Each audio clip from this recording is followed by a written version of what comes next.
This painting is a copy of a self-portrait by Auguste Dominique Ingres, a French neoclassical painter who was profoundly influenced by past artistic traditions and aspired to become the guardian of academic orthodoxy against the ascendant Romantic style. The original self-portrait was completed in 1804, when Ingres was 24 years old and had just won the Prix de Rome for his painting The Ambassadors of Agamemnon in the Tent of Achilles. The copy was executed by an amateur painter, Laurence-Augustine Jubé Héquet, the wife of a composer and collector who owned Ingres's original for much of the 19th century. The painting depicts the artist at the moment of creation, with his canvas propped up on the easel. He is shown in a black coat and white cravat, holding a paintbrush and cloth. His expression is serious and focused, as he looks directly at the viewer.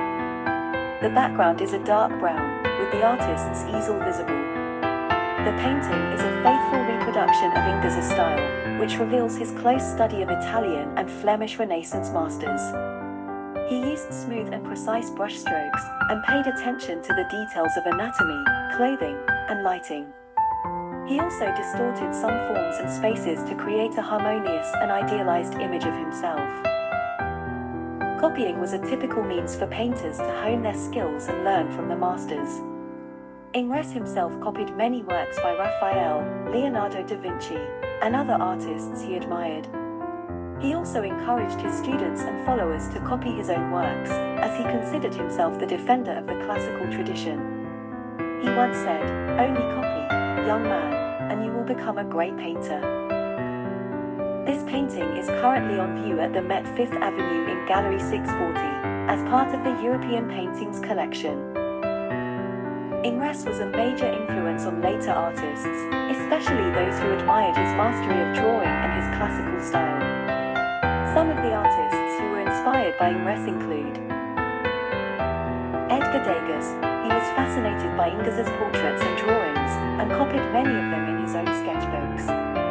He also adopted Ingres's technique of using thin layers of oil paint and blending colors on the canvas. He once said, "What I do is the result of reflection and of the study of the great masters, of inspiration, spontaneity, temperament. I know nothing." Auguste Renoir. He was a great admirer of Ingres, and visited his studio several times. He praised Ingres's skill in rendering the human figure, and his ability to create harmony and balance in his compositions. He also learned from Ingres's use of color and light, and his preference for smooth and delicate surfaces.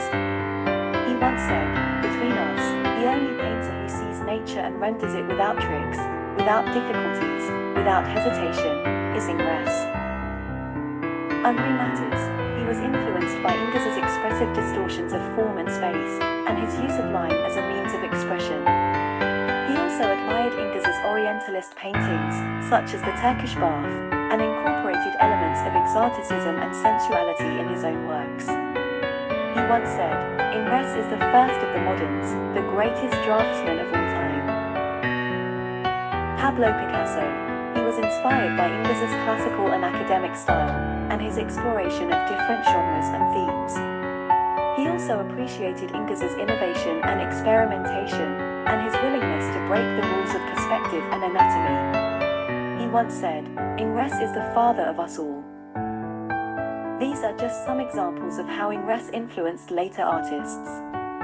His legacy is evident in many movements and styles of modern art, such as Impressionism, Post-Impressionism, Fauvism, and Cubism. He was a remarkable artist who combined tradition and originality, and who left a lasting mark on the history of art.